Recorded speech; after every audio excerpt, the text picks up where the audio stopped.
بلا کسی تمہید کے اپنے آج کے خطبہ جمعہ کے موضوع کی طرف بڑھتے ہیں۔ جب اللہ تعالیٰ نے فرشتوں کو جناب آدم علیہ السلام کو سجدہ کرنے کا حکم دیا تو تمام فرشتوں نے اللہ کا حکم بجا لاتے ہوئے حضرت آدم علیہ السلام کو سجدہ کیا، اللہ کے ابلیس جو کہ جنوں میں سے تھا اور عبادت کی بنا پر فرشتوں میں گھل مل جاتا تھا اور کثرت سے عبادت کیا کرتا تھا، اس نے حضرت آدم علیہ السلام کو سجدہ نہ کیا۔ اور جب اللہ رب العالمین نے اس سے پوچھا کہ تم نے حضرت آدم علیہ السلام کو میرے حکم کے باوجود سجدہ کیوں نہیں کیا، تو کہنے لگا کہ میں آدم علیہ السلام سے افضل ہوں، کیونکہ اللہ رب العالمین آپ نے آدم کو مٹی سے پیدا کیا اور مجھے آگ سے پیدا کیا ہے، اور آگ مٹی سے برتر ہے، اس لیے میں آدم علیہ السلام کو سجدہ نہیں کروں گا۔ چونکہ اللہ رب العالمین کی نافرمانی کی تو اللہ رب العالمین نے کہا وَإِنَّ عَلَيْكَ اللَّعْنَةَ إِلَىٰ يَوْمِ الدِّينِ، تجھ پر قیامت کے دن تک لعنت ہے اور نکل جاؤ اس جنت سے۔ آج کے خطبہ جمعہ کا موضوع ہمارے اندر کیے جانے والے کون سے وہ اعمال ہیں جو اللہ کے لعنت کا موجب بنتے ہیں۔ سب سے پہلے ہم لعنت کا مفہوم جان لیتے ہیں۔ عربی کے ماہر ابن منظور لسان العرب میں لکھتے ہیں کہ لعنت خیر و بھلائی سے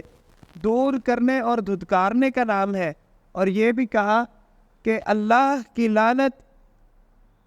اس طرح ہے کہ اس کے اوپر سے اللہ کی رحمت اٹھا لی جاتی ہے۔ اور مفسرین نے اللہ تعالیٰ کا فرمان لعنہ اللہ کا مفہوم یہ کیا ہے کہ اللہ تعالیٰ نے اسے اپنی رحمت سے دور کر دیا، اسے دھتکار دیا، ذلیل و خوار کر دیا، اس کا مطلب ہے لعنت۔ گویا لفظ لعنت کا مطلب اللہ تعالیٰ کی رحمت سے دور کرنا، اور جو انسان ذلیل ہو جائے، خوار ہو جائے، اس کا مطلب ہے کہ اس کے اوپر اللہ کی طرف سے لعنت ہے۔ اور جس کو اللہ اپنی رحمت سے دور کر دے اور ذلیل و خوار کر دے وہ اصل میں ملعون کہلاتا ہے۔ اور اس میں کوئی شک نہیں کہ جس نے اللہ کی رحمت کو پا لیا اس نے دنیا کے اندر سب کچھ پا لیا، اور جو اللہ کی رحمت سے دور کر دیا گیا، دھتکار دیا گیا، لعنت دے دی گئی جس کو، وہ دنیا کے اندر ذلیل و خوار ہو جائے گا، الیاذ باللہ۔ وہ کون سے ایسے اعمال ہیں جن سے ہم اللہ کی رحمت سے دور ہو جاتے ہیں، یعنی کہ ہم لعنت کے زمرے میں آ جاتے ہیں؟ جو سب سے پہلا عمل مفسرین نے بیان کیا ہے وہ ہے شرک اور اس کے وسائل۔ اللہ رب العالمین نے قرآن مجید میں بارہا ارشاد فرمایا کہ میں واحد ہوں، میرا کوئی شریک نہیں، اس دنیا کا نظام چلانے والا میں اکیلا ہوں۔ اور حضرت عائشہ رضی اللہ تعالیٰ عنہ بیان کرتی ہے، رضی اللہ تعالیٰ عنہ بیان کرتی ہے کہ رسول اللہ صلی اللہ علیہ وسلم جب اس دنیا سے جا رہے تھے، شدید بخار کے اندر بھی مبتلا تھے، تو اللہ کے نبی نے فرمایا لعنہ اللہ الیہود والنصارى اتخذوا قبور انبیائہم مساجد، یہود و نصارہ پر اللہ تعالیٰ کی لعنت ہے جو انبیاء کی قبروں کو مسجدیں بنا لیتے تھے۔ مسجد سے مراد ہوتا ہے سجدہ کرنے کی جگہ، جہاں پہ اللہ رب العالمین کے سامنے سجدہ کیا جاتا ہے۔ اللہ کے رسول صلی اللہ علیہ وسلم نے لعنت فرمائی ہے ان لوگوں پر، یہودیوں پر، نصرانیوں پر، اور رہتی دنیا تک ہر اس انسان پر جو انبیاء کی قبروں کے اوپر مسجد بناتے ہیں، مزار بناتے ہیں، سجدہ کرنے کی جگہ بنا لیتے ہیں، یا کسی عالم دین یا کوئی اللہ کا ولی اگر اس دنیا سے چلا جاتا ہے تو اس کی قبر کو آنے جانے کا ذریعہ، وہاں پہ بیٹھنا، مجاور بن کے بیٹھنا، سجدے کرنا، یہ اللہ رب العالمین کا لعنت کا ایک سبب ہے کہ اللہ رب العالمین کی لعنت کے زمرے میں آ جاتا ہے وہ انسان جو انبیاء کی قبروں کو سجدہ کرتا ہے۔ رسول اللہ صلی اللہ علیہ وسلم کی ایک حدیث ہے، حضرت عائشہ بیان کرتی ہے کہ سیدہ ام حبیبہ رضی اللہ عنہما اور سیدہ ام سلمہ رضی اللہ عنہما رسول اللہ کے سامنے ذکر کیا کہ ہم حبشہ کے ایک گرجا گھر میں گئے تو وہاں پہ تصویریں رکھی ہوئی تھی، تو اللہ کے نبی نے فرمایا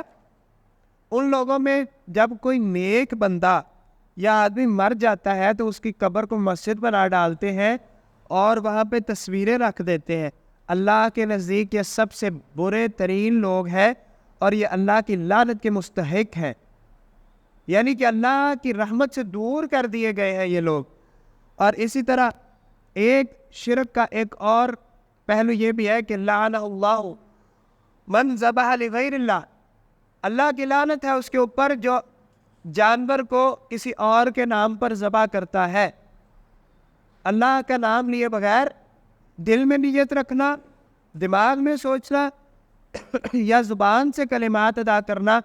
کہ یہ جانور میں فلاں کے لیے ذبح کر رہا ہوں تاکہ مجھے اس سے کوئی فائدہ یا نقصان پہنچے, یا کوئی بھی صورت ہو, تو اللہ رب العالمین نے ان لوگوں پر اور رسول اللہ نے بھی ان لوگوں پر لعنت فرمائی ہے جو اللہ کے علاوہ کسی اور کا نام لے کر جانور کو ذبح کرتے ہیں.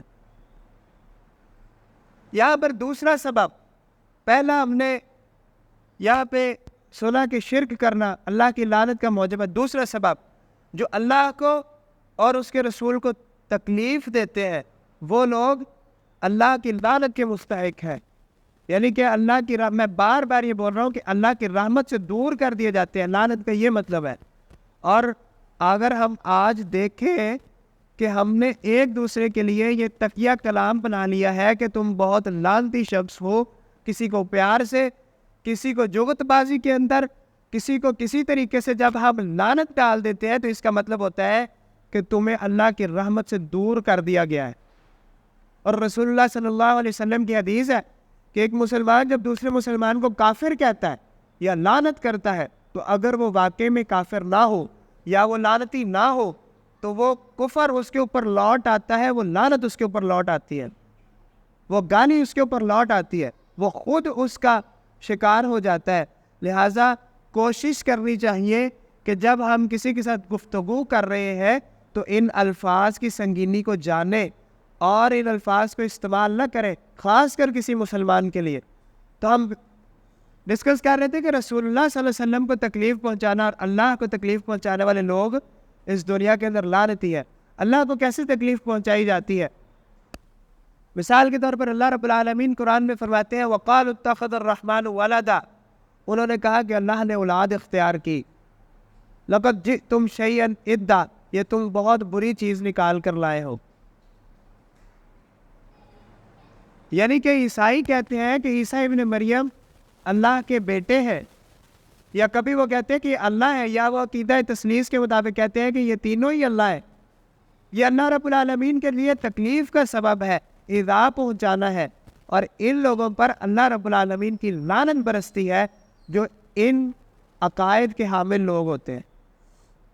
اور اسی طرح رسول اللہ کو تکلیف پہنچانے والے لوگ, رسول اللہ صلی اللہ علیہ وسلم کو ان کی زندگی کے اندر بھی بہت زیادہ تکالیف دی گئی. جس طرح کے سیرت کے واقعات کے اندر موجود ہے کہ طائف کے اندر رسول اللہ کو پتھر مارے گئے, نعوذ باللہ تکلیف دی گئی. اللہ کے رسول صلی اللہ علیہ وسلم کو جو درد پہنچا, جو تکلیف پہنچی, چاہے وہ منافقین تھے, کفار تھے, یا کوئی بھی وہ بندہ جس نے اللہ کے نبی علیہ الصلوۃ والسلام کو تکلیف دی, وہ اللہ کی لعنت کا مستحق ہے. اللہ کی رحمت اس سے اٹھا لی جاتی ہے. اور رسول اللہ کو تکلیف دینے کا مطلب ایک یہ بھی ہے کہ رسول اللہ صلی اللہ علیہ وسلم کے جانے کے بعد اس دنیا میں رسول اللہ صلی اللہ علیہ وآلہ وسلم کے اہل بیت کو, خاندان کو, آپ کے شاگردوں کو, صحابہ کو گالم گلوچ کی جائے تو یہ اللہ کے نبی کے لیے تکلیف کا سبب ہے. اور ایسے لوگ اللہ رب العالمین کی لعنت سے اللہ رب العالمین کی لعنت کے مستحق ہو جاتے ہیں. اسی طرح تیسرا جو پوائنٹ ہے وہ ہے صحابہ اکرام رضی اللہ تعالی عنہم اجمعین کے اوپر سب و شتم کرنے والے لوگ, جو صحابہ اکرام کو گالیاں دیتے ہیں, ان کی کردار کشیاں کرتے ہیں, وہ اللہ رب العالمین کی لعنت کے مستحق ہے. رسول اللہ صلی اللہ علیہ وسلم نے ارشاد فرمایا من سب اصحابی فعلیہ لعنت اللہ والملائکۃ والناس اجمعین. جو صحابہ کرام پر سب و شتم کرتے ہیں, گالم گلوچ کرتے ہیں, کردار کشی کرتے ہیں, یا آج کے اس دور کے اندر صحابہ اکرام کے کردار کو سامنے رکھ کے عدالتیں لگاتے ہیں، مجمعوں کے اندر گفتگو کرتے ہیں، رسول اللہ صلی اللہ علیہ وسلم نے فرمایا فعلیہ لعنت اللہ، ان کے اوپر اللہ کی لعنت ہے، والملائکہ، فرشتوں کی لعنت ہے، والناس اجمعین، اور اس پوری خلقت اور کائنات کے اندر جتنی بھی بڑی نوع انسان ہے ان سب کی لعنت کا مستحق وہ انسان ہے جو صحابہ اکرام رضی اللہ تعالی عنہم اجمعین کے اوپر سب و شتم کرتا ہے، گالم گلوچ کرتا ہے، ان کی کردار کشی کرتا ہے۔ آج کے اس دور میں کچھ ایسے گروہ، کچھ ایسے لوگ ہیں جو حضرت عائشہ صدیقہ رضی اللہ تعالی عنہا، حضرت ام حبیبہ اور حضرت حفصہ رضی اللہ عنہما کے بارے میں بکواسات کرتے ہیں، چونکہ وہ حضرت فاطمہ رضی اللہ تعالی عنہا کے بہت زیادہ چاہنے والے ہیں، ان کو اس بات کا خیال نہیں ہے، اور وہ یہ دلیل پیش کرتے ہیں کہ رسول اللہ کے جانے کے بعد یہ چند افراد کے علاوہ، ان چند افراد کے علاوہ یہ جو لوگ تھے یہ گمراہ ہو گئے تھے، راہ راست سے بھٹک گئے تھے، نعوذ باللہ۔ رسول اللہ کی باقی ازواج کے بارے میں حضرت خدیجہ رضی اللہ تعالی عنہا کے علاوہ، کیونکہ وہ حضرت فاطمہ کی حقیقی والدہ ہے، اس لیے حضرت فاطمہ کو چاہنے والے جو لوگ ہیں، میرا اشارہ سمجھ رہے ہوں گے۔ اور اسی طرح اب میں ایک سوال کروں گا آپ احباب سے بھی کہ رسول اللہ صلی اللہ علیہ وسلم کے بارے میں ہم دنیا کو کیا پیغام دے رہے ہیں؟ ایک طرف ہمارے خون کھولتے ہیں کہ رسول اللہ کی گستاخی کی تو ہم مر مٹ جائیں گے، اور دوسری طرف ہم ان لوگوں کو کیا پیغام دے رہے ہیں کہ ہمارا رسول ٹھیک ہے، اعلیٰ ہے، افضل ہے، بلند ہے، اس کی گستاخی برداشت نہیں کریں گے، لیکن رسول اللہ کے ازواج مطہرات ٹھیک نہیں تھے، رسول اللہ کے داماد ٹھیک نہیں تھے، رسول اللہ کی سسر ٹھیک نہیں تھے، حضرت عمر فاروق، حضرت عثمان غنی رضی اللہ تعالیٰ عنہ۔ ہم دنیا کو یہ پیغام دے رہے ہیں کہ ہمارا رسول ٹھیک تھا لیکن اس کے آس پاس کے لوگ ٹھیک نہیں تھے۔ یہ ایک سوچنے کی بات ہے ہمارے لیے کہ ہم دنیا کو خود موقع دے رہے ہیں کہ وہ رسول اللہ کی گستاخیاں کرے، اور ان لوگوں کے بارے میں چپ کر کے بیٹھ جانا کہ جو جہاں لگا ہے لگا رہے، ہمیں کیا ضرورت ہے کسی کو کچھ کہنے کی، وہ اپنے گناہ خود کھاٹ رہا ہے، کہتے ہیں نا وہ اپنا خود ہی بو رہا ہے، خود ہی کاٹے گا۔ یہ نہیں ہے، رسول اللہ صلی اللہ علیہ وسلم نے اور قرآن نے بار بار یہ حکم فرمایا کہ ان لوگوں کو برائی سے روکو اور نیکی کی طرف لے کر آؤ، یہ مسلمان کا فریضہ ہے، یہ ہم پہ فرض ہے کہ ہم یہ بات کریں کہ صحابہ اکرام رضوان اللہ علیہم اجمعین کو گالیاں دینے والے لوگ اس دنیا کے اندر اللہ کی لعنت کے مستحق ہیں۔ ہمارا چوتھا پوائنٹ، اللہ رب العالمین کی لعنت کے مستحق کون لوگ ہیں؟ وہ لوگ جو کفر پر مر جاتے ہیں، یا جو بندہ کافر مر جائے یا مرتد ہو کے کافر مر جائے تو اس بندے کے اوپر اللہ رب العالمین کی لعنت ہے۔ اور اللہ رب العالمین قرآن میں فرماتے ہیں ان الذین کفروا وماتوا وهم کفار اولئک علیہم لعنت اللہ والملائکۃ والناس اجمعین، جو لوگ کفر کی حالت میں مر گئے ان کے اوپر اللہ کی، فرشتوں کی اور بنے ہوئے انسانوں وہ جو تمام انسانوں کی لعنت اس کے کھاتے میں لکھ دی جاتی ہے۔ خالدین فیہا لا یخفف عنہم العذاب ولا هم ینظرون، اور ان کے مرنے کے بعد ان کے گناہوں کے اندر ذرا سی بھی تخفیف نہیں کی جائے گی، ان کی سزا کو بھی ذرا سا کم نہیں کیا جائے گا، اور وہ اپنی سزا کو اسی طرح کاٹیں گے جس طرح انہوں نے زندگی کے اندر کفر پر زندگی گزاری۔ رسول اللہ صلی اللہ علیہ وسلم نے اس موقع پر کہا کہ اللہ رب العالمین سے ایمان کی زندگی مانگے، ایمان والی، دین والی زندگی مانگے، ہر وقت اللہ رب العالمین سے مانگا کریں کہ اللہ ہمیں دین اسلام پر موت نصیب فرمانا۔ پانچواں پوائنٹ، اللہ کی لعنت کے مستحق کون لوگ ہیں؟ جو برائی سے منع نہیں کرتے، امر بالمعروف اور نہی عن المنکر، برائی سے منع کرنا اور نیکی کی طرف دعوت دینا مسلمانوں کا ایک فریضہ ہے۔ قرآن نے مقرر کیا ہے کہ یہ ہر مسلمان کے لیے فرض ہے کہ وہ برائی سے روکے اور نیکی کی طرف دعوت دے۔